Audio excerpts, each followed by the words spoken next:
10 cents. That'll go towards our car parts. Curiosity's sake, let's hey, holy crap. And we can see exactly how much of our gasket is left on there, which sucks. Oh, I'm stupid. Now comes my good friend Google. We're not actually gonna fix it though. We're just gonna use duct tape. That's something wrong. Google, help. Turns out my measurements suck. That's a mighty fine engine right there. Oh, so the wind.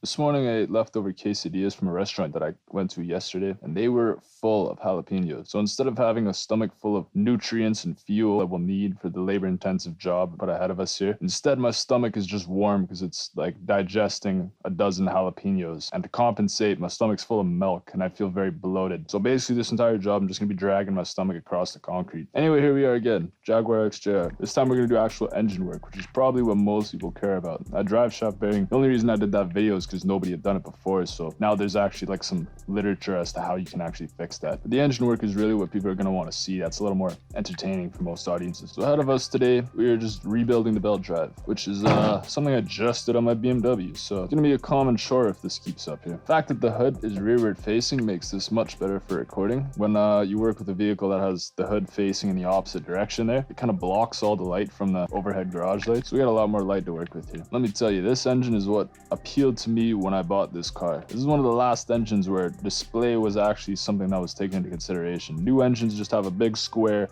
with a Jaguar logo in the center of it.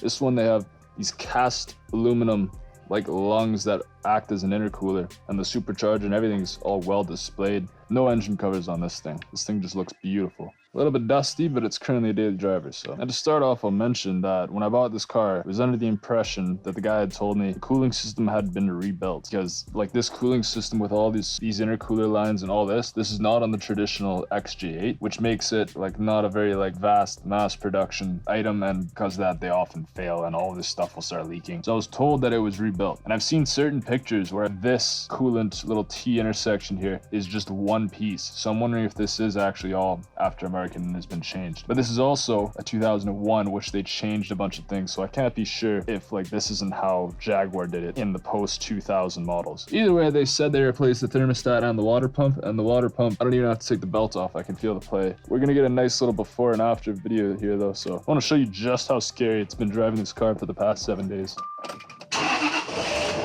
It's not straight piped anymore, it doesn't sound as good. Okay, so as usual, it won't make the same wobbling kind of ellipse that it usually does. You hear either air leaking into the cooling system or water leaking out. As you can see, a small amount of residue is coming out of the bottom of the water pump there. But normally it's been doing it like an ellipse. And of course, once you go to record, it doesn't do that. So that belt chirping, also I'll show you later on in the video what making that belt chirping. It's a really strange little phenomenon I can't say I've ever seen before. So let's get started here, I guess. So we meet again. Gloves that don't fit my hands. One day I'll actually prepare for one of my videos here. So if you haven't seen my video on draining and flushing the cooling system for these cars, then clearly you're not a devoted fan to me, and I suggest you just click off the video now. There's a cover to this thing here. So clearly I haven't watched the video either. Zip tie here because the panel ripped away. Need a metal dish. Plastic component.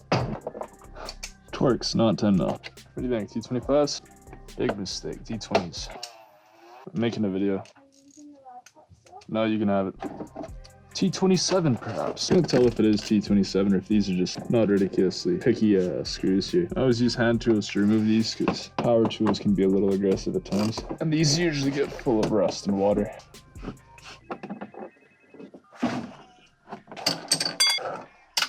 Last video was very sick, and I thought I was recovering, but then once you start doing some physical labor, you start to see you're not as healthy as you think you are. Oh, that's a potentially deadly hazard that I have to be aware of from now on. Almost stole my own Jag emblem. Someone's actually tried to do, as you can see. One nitrile glove down. Once you put these on and your hands are all sweaty and sticky, you pretty much can't put another pair on. It gets more and more difficult. It's not usually the sound you want them to make. I believe there's like one zip tie right in the center. No, you guys can't see the zip tie, but neither can I, so And it comes down. Ooh, 10 cents. That'll go towards our car parts. Almost lost a screw. What? Well, I won't find it if it's on the bottom of the dish. Is this enough to hold the entire cooling system? Only one messy way to find out. I need to replace these engine oil cooler lines at some point. Should probably open my reservoir. Yeah, it like literally sprays and hits off the frame. Well, better than not having a cooling line, because a lot of vehicles you just gotta rip the lower rad hose off. And in my video, I used tap water. Today we have actual distilled water, so we'll do it the correct way this time. I seem to recall an entire rack of ratcheting wrenches being here that aren't there anymore. Down here you can see my excellent wiring repair job there, since the zip tie either didn't get reinstalled or broke off somehow and allowed this to rub on the pulley there. My connectors always kind of sucks to get to. That one there is even worse. Because we're coming in from the side of the vehicle to this hood placement here, you guys might actually get some better angles. Last time, yeah, like angles weren't so great. Meant to get 2 of these, somehow had a typo on my order, and only got 1, so I'll have to get another one at some point if I intend to work on the Jag any further than this. BG forever, sling that chopper, knock 'em out of bones. I make my hitters swing that pole, who want to smoke it all. All my life, boy, I've been traumatized and taught to bow. So I stood up like I was paralyzed and walked around, P-Mill 3. Electric fan assembly, far easier than the hydraulic fan clutch on the BMW. Curiosity's sake, let's still fairly clear. I've heard horror stories about the Mercedes radiators where the transmission cooler is built in and it'll actually corrode on the inside and allow fluids to swap between each other, either taking out your transmission or fucking up your cooling system. And the reason I suspect that this may be Mercedes engineered is because the transmission is made by Mercedes. And however, it doesn't look identical when you compare it to the Mercedes radiators that are known to fail. It is a very similar design. This seems okay. It's not entirely see-through, but it's not milky. Oh, there's the ratchet wrench I was looking for. I don't know where the other 20 of them went, but the one I needed was here. I think on the last video. Ooh, that was a good one. On the last video, though, this is the Supercharger pulley belt, which does nothing aside from spin the Supercharger. But on the last video, oh, I forgot this is one that really doesn't like to come off. There we go. Not great. I was told these were changed when the cooling system is rebuilt. If it was rebuilt, because now the water pump's failing again. But these don't look too bad. In my last video, I pulled the tensioner using the bolt in the center like this when I didn't need to, because there was actually like a point like on that one where you can actually just put a 1/2-inch drive thing there. Or I think it was a torque bit or something along the lines of that. And I kind of mocked myself because I didn't really know why I did that. And I thought it was because the BMW 335s had none of that, but it turns out it's actually the Jaguar is what I was thinking of. This one, you see there's nothing you can actually pull from aside from the tensioner bolt itself.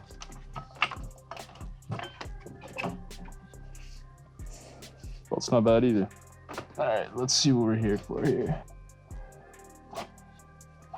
Hey, oh my goodness, these gloves. It's definitely making some funny squeaking noises here. There it is. Only in a certain rotation can you feel that there's play. That's why it's doing a little bit of an ellipse. If the engine was warmed up properly, you could probably see what I mean a little better. This one is actually, this is what's making that squeaking noise here. If you look, right here, I think there actually is a tiny bit of play, but usually there's no play, but then you rotate it, no play. No play. There you go, play. So I've actually replaced this idler before, but I went and replaced it again, and the play was still there. What it turns out is like the flange that the idler mounts to is actually like worn away somehow, almost as if the bearing spun or something, but that's not really how pulleys work. And that's causing it, yeah, right there, that's the sweet spot. But it's causing that squeaking noise as far as I know. That pulley's not in great shape either. I already replaced all these though. Belt tensioner is getting replaced, and this tensioner is getting replaced. I found the fact that that pulley's in better shape, so I might actually switch this pulley to here because we have a replacement for that. Oh, that's going to be a common trend here. Oops, this one is the opposite direction.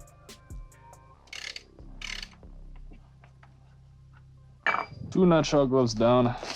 We're throwing our chemical hazard exposure control out the window. Gloves are far more comfortable.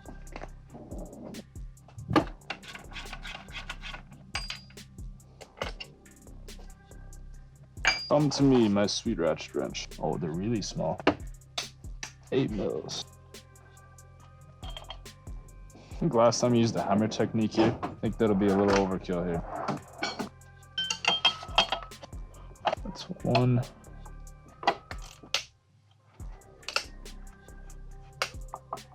Oh, my arch nemesis. Bullies that refuse to come off. I'm gonna take my rat out if this goes bad though. A little bit of finesse. I feel like there's more bolts holding this water pump in than there needs to be. Hello, dog. Hey, holy crap. Settle down. Hey, no, you gotta stay. You can't come outside, Willow. This is an interesting tool to open a package with. FCP Euro is providing us parts today. Look at the packaging on this here. I believe this is our water pump. What the hell? Gasket's like completely mangled. This is not OEM, but since it's already failed once after replacing, I figured getting some warranty would be a good idea. These belt tensioners you can't get anywhere aside from eBay from a questionable manufacturer or from the dealership. However, FCP Euro had a set of 2 of them for $300 US. Oh, there's only one belt tensioner in here. Oh, these motherfuckers. That $300 belt tensioner turned into a $120 belt tensioner, which is nice, which is why I could actually afford to finally do the job, because the price dropped by so sporadically. However, I'm wondering if it's because you now only get 1 instead of 2. There's 2 in the picture here, but it might just be showing 2 different angles of one belt tensioner. So I may have got gypped a bit. However, it does appear that the one we got is the one of higher priority. So it's this one here. He's starting to go. But there's no actual play on that one, so we got the one we needed anyway. I'll call it a semi-sort of win, except that I've overpaid for fucking everything. Oh, so I have this connector dangling in the coolant. Not ideal. Brake cleaner is not great for connectors. Coolant is a little bit worse. Brake clean, it'll dry, and it'll cause it to contract back to normal shape. The police helicopter outside. Very early for him to be flying around. Bolts are the same length, makes it far easier for me. Oh, there's one more sneaky one. Fun fact for you, this coolant line here, when I first bought the car, it leaked for a while. Placed it with a random generic O-ring and it stopped leaking. Tried to order from Jaguar. They told me it's not in their system. So they contact Jaguar engineers, who also said they have no record of that line existing, to which they said they'd up it to Jaguar UK engineers, and to which I never heard back. All of that sounds very, very expensive. I'm glad I was able to fix it with a small O-ring. It actually started leaking at some point, and I went and I bought the exact O-ring I used to fix it the first time. Didn't work, continued leaking. Put the old leaking O-ring back in and it fixed itself. I haven't had any problems with it since. Not tell you what happened there. 2 10mm in there in the corner. Really hope this gasket sticks to the water pump. That way I can just remove all the bolts and then worry about removing it. Should be all bolts. Am I even close to being lined up? The coolant pail? I'm gonna go and say yes. Release water pump. The coolant seems to want to release. Why won't the water pump? This is not the big grand coolant waterfall that looked so spectacular in my last video.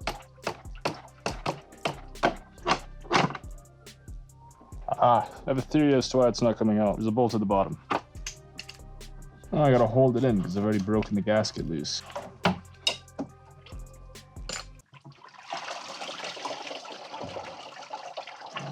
There we go. Oh, it's aluminum. A new one is of a very different design. When I say very different, I mean like microscopically different, but still. And we can see exactly how much of our gasket is left on there, which sucks. Need me one of these. This one has seen some rough days.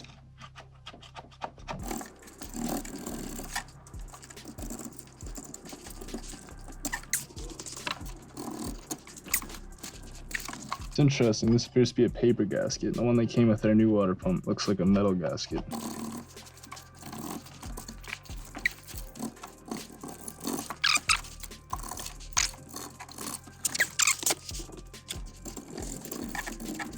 Yeah, not everything about mechanics is going to be all nice and pulling bolts out and putting stuff in. You got to get dirty every once in a while.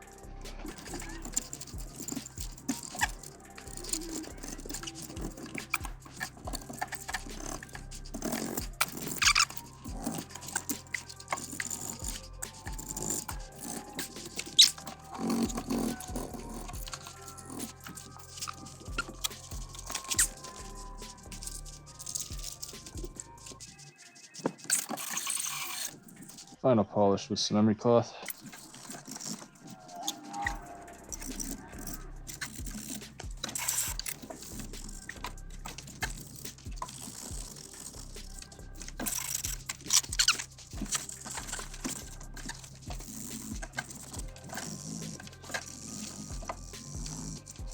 Okay, does this say anything useful? 4.2/4.4 AJV8. Well, let me tell you, that's not what we have here. It does appear to be the same. They must have continued generation onto the X350. Mount new gasket or apply special sealant, fixing bolts diagonally progressively to the required torque. And what is the required torque? Doesn't say. I'll figure it out myself. Wish this bench grinder had a wire wheel on it. Better one.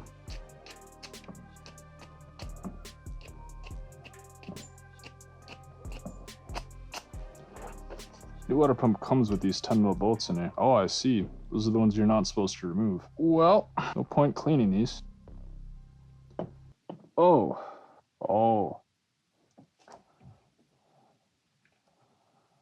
Oh, I'm stupid. I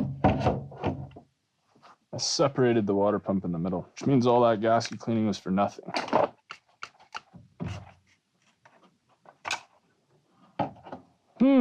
Yeah, so all that gasket that I cleaned off so meticulously for nothing. Oh well, now you won't make the same mistake. Much less gasket on this one.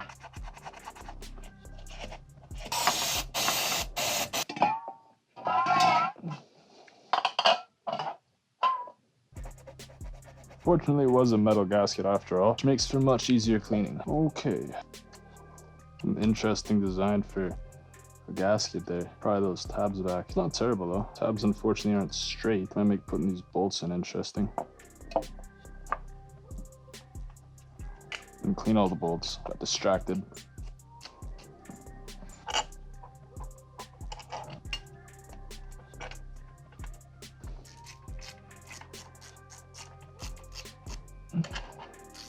Now comes my good friend Google. 8 Newton meters at 90 degrees from each other. What on earth does that mean? It's not gonna make me actually convert this. 70 inch-pounds.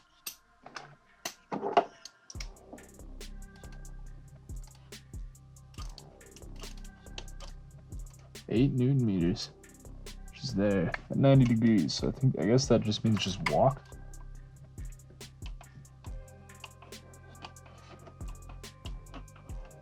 And just keep going around until they stop moving. I'm gonna call that satisfied. 12 Newton meters for the pulley, which means what? 106. Pulley is fairly clean on the inside, which is nice. Oh, right in the face. What was I thinking with that one?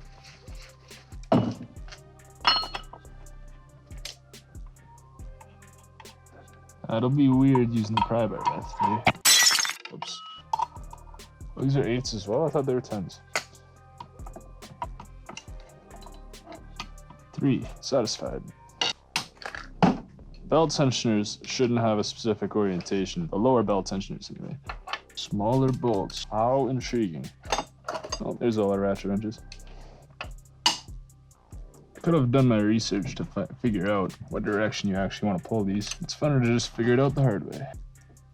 Yeah, it's lefty-loosey. Guess we're leaving the Supercharger one, which is fine, because the Supercharger one doesn't have as many components on there, so I only actually wanted to change this one, but figured if I could change both, I would. First off, satisfied with that.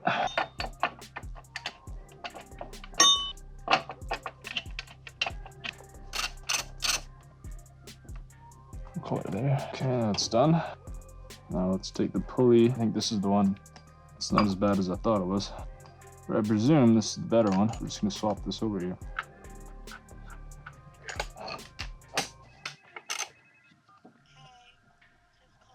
Okay, this is also something I was meaning to address today. It doesn't sound great. Apparently there's a bearing inside the snout of the Supercharger, and that bearing can go bad. It'll start making sounds like that. Hear that? Yeah, I don't really like that. Supposedly there's a Y coupler in there that kind of like it just splines in. I guess more splines like this, and when those wear out, they kind of come into contact with each other, and that's what that tiny little clicking is there when I go back and forth really quick. That brings us to the next thing I'd like to tackle. We're finally gonna fix this vacuum leak right there. We're not actually gonna fix it though. We're just gonna use duct tape. You might see some subtle hints that I'll tell you that I've made this repair many times before. And basically for history, I was doing the valve cover gaskets, I had to remove this and snapped it. So I've seen someone saying you had to turn these little fittings here 90 degrees. It does not matter what direction they're facing. Turning it 90 degrees, you can just see exactly what happened here. The reason we're not fixing it yet is because to do this supercharger snout pulley, you have to pull the supercharger out. And I feel like it'll be a lot easier to get at those lines once the supercharger's out. So I've been holding off on that, just repairing it with duct tape for now. Another upcoming YouTuber that I know named Evan the Menace, he recently did the supercharger pulley upgrade. And in the process of doing that, he also changed Coolant's valley lines, which are beneath. I'm seeing a small drip right here. It's definitely coolant. So as well as my valley lines are leaking, which means when they said they did a coolant rebuild, they obviously didn't do an entirety of the coolant system rebuild. So when I pull that pulley off, I'll also need to order the lines that go beneath the valley. Surprisingly, that hasn't been leaking very much, considering I had a water pump and the valley lines leaking, I guess. This thing's pretty good at keeping coolant in the system. And I use electrical tape to repair this. When you use electrical tape on a vacuum line, not electrical tape in particular. I'm using electrical tape to repair this, and there's probably better tape for that. But repairing a vacuum line with tape is not a bad idea because the vacuum will pull the tape tighter around.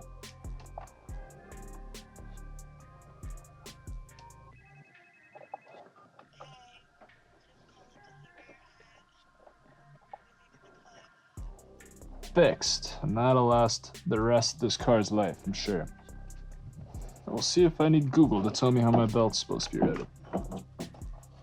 Keep on down, walk. I'll just keep on down, walk, spin around, walk, step down, walk. Well, that's how I assumed it went, but since I have so much ridiculous amount of extra belt here, I'm assuming I got something wrong. Google save me. Google help. Beautiful picture of my engineer. Oh, I'm very wrong. That is how it goes. Belt around power steering pulley, belt around AC clutch, belt around crankshaft, belt around belt tensioner, belt comes back and over, oh, wrong idler, that idler, and goes around the alternator, which I actually haven't checked. Seems okay. Yeah, you guys can actually see a little better for this one. I won't have to spend all that time making up all those diagrams again. Correctly over the alternator, correctly over the idler, correctly over the water pump, not really straight over that idler, or the tensioner, correctly around the power steering pump, correctly around the AC clutch, correctly around the crankshaft. I think that belt is okay. Still not quite straight on that one. Okay, supercharger belt. I know for a fact it's gotta weasel its way in here. It's not always easy. Okay, what on earth? My auxiliary water pump appears to be very loose. I don't know if you can see that, but I think those bolts need to be tightened up a little bit. These are also known to fail though. I might fix that at some point. Okay, so let's say around the idler. And I'm just gonna pull it over. This is the one you need to square drive. Okay, do I want the cooling fan in? Can it run without this? I don't know. Let's play it safe and put it in anyway. Might send some codes if it doesn't get plugged in. The way this fits together is actually pretty nice, I must say.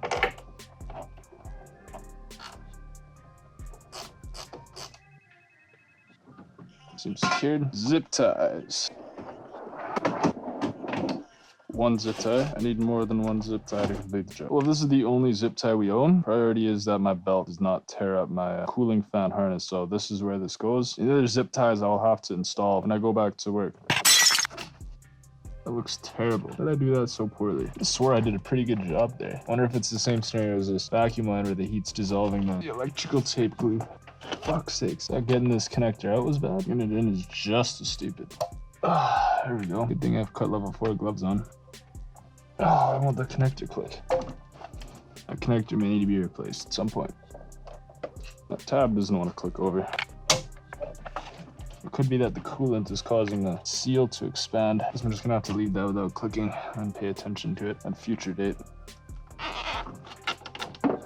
I went into the coolant. That's okay though. Okay, let's fill our cooling system. I need a really large hex socket. I don't remember where we keep those though. Not even close. That's what we need. Kind of wish it didn't make a mess, but... Now, is it a 3/4? It is. Now, many of you know the drill when it comes to big hex sockets.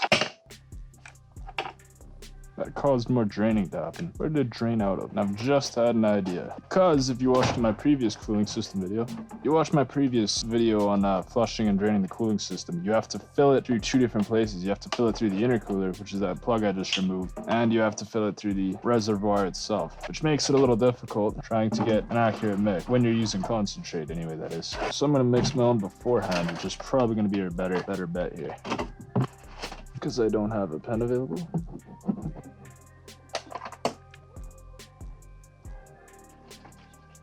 That's probably 50-50.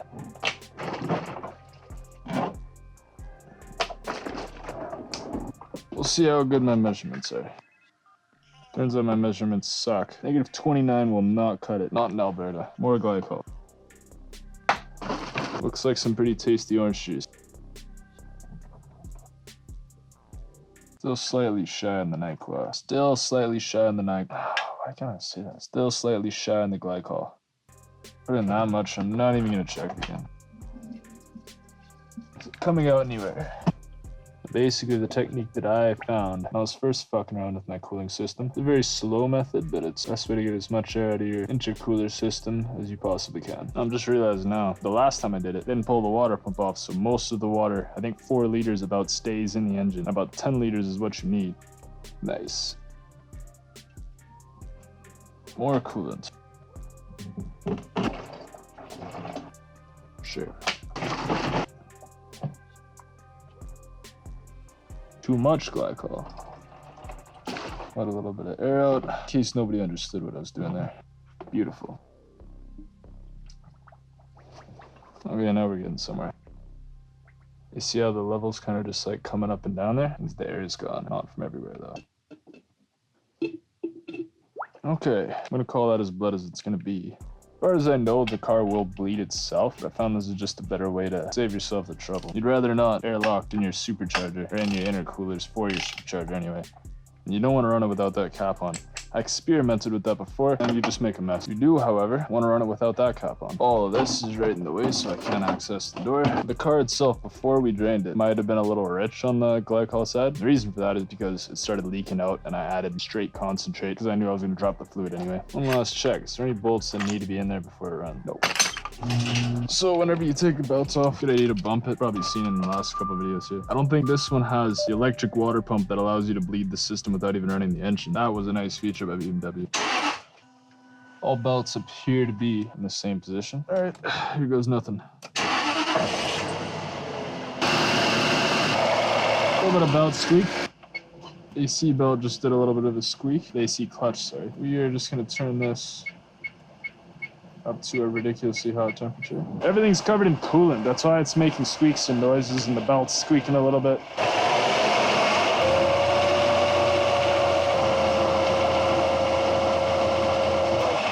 No codes, getting a little bit of temperature.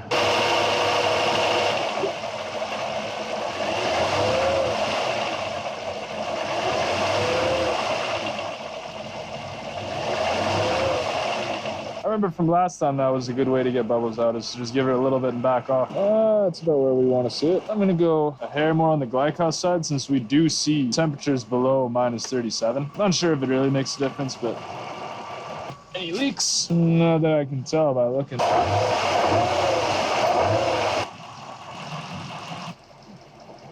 Oh, so the wind. Oh, we're going to let that warm up to operating temperature while we clean up all this shit.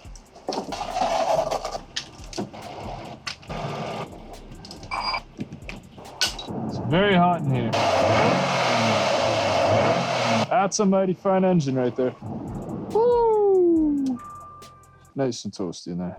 We can check our engine oil level and then we'll go for a drive here.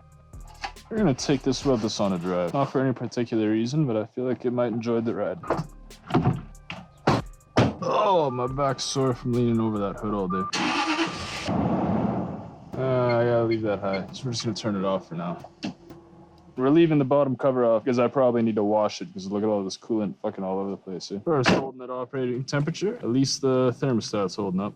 Water pump didn't make it, but the thermostat, I was told it was replaced. It's working for now. I do think this thing's running smoother now that we got the belt drive all fixed up there. Richard Hammond from Top Gear and Grand Tour recently posted a video titled "I Bought Back the Vehicle I Most Regret Selling." And of course, naturally, it's a 1999 Jaguar XJR X308, which just validates my reason for loving this car. There's something about the Jaguar with that 60s body style. This was like one of the last ones that they made with this style. But then they put like early 2000s technology, so everything still looks modern enough that you can enjoy it. And you have all kinds of luxury features that you wouldn't have if you had bought in a car from the 60s. Oh, and this car, it's just heavenly. But this car, there's something about it where it's just this elegantly smooth car. And then when you just open the throttle just a little bit, you're just that hum of the supercharger. That's also entailed because I have no hood liner on my car, and I also have the Mina gallery intake on this car, which increases the amount of sound you get out of the supercharger, which I love personally. There's something that can be said about this car. The car almost stands as a metaphor for itself, and I've always thought this was interesting. The idea of a Jaguar is that a big boss man is supposed to be driving it. Someone who makes things happen, someone who gets the job done. Ideally, it's someone in like a business suit. Me, I don't really fit that particular description, but we can still all pretend. When you want to, you can go as slow as you want. You can gracefully, you can just float along in this car, and every time you put your foot down, there's just a little bit of raise in the front of it, and it's just this nice, smooth and controlled. It just floats elegantly. It's just this very smooth vehicle for someone who's earned the rights to have a vehicle like this. The faster you go, the more it starts to sort of float. It's like you're sort of powder skiing. It actually encourages you to go faster because you're so relaxed. Despite how smooth this vehicle is, if you put your foot down and open that throttle up, you hear that whine, and that scream. That whine symbolizes all the people that you've had to step on their fingers to get where you are in life. There's been times where I've considered selling this car, but this was the first car that I purchased with my own money that I made from working out in Fort McMurray. And I gotta say, I don't think I can part with this car.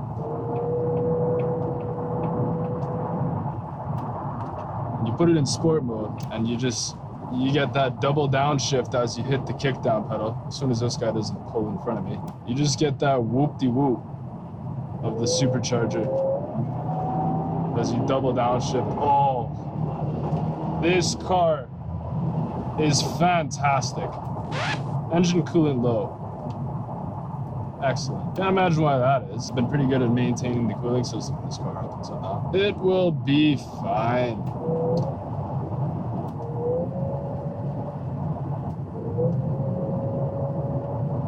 As summer slowly comes to an end, I will most likely be parking this car for the winter fairly soon. And because of that, I will be driving my other vehicle, which is the X5, which I'm sure you've seen. But with the fact that I'm driving the X5, most of the maintenance on the X5 will come as priority over this, solely because that'll be the daily driver. So unfortunately, because of that, you'll probably see more X5 videos than XJR. I'm sure people like the XJR more than my X5, because that thing's... it reflects how much I paid for it.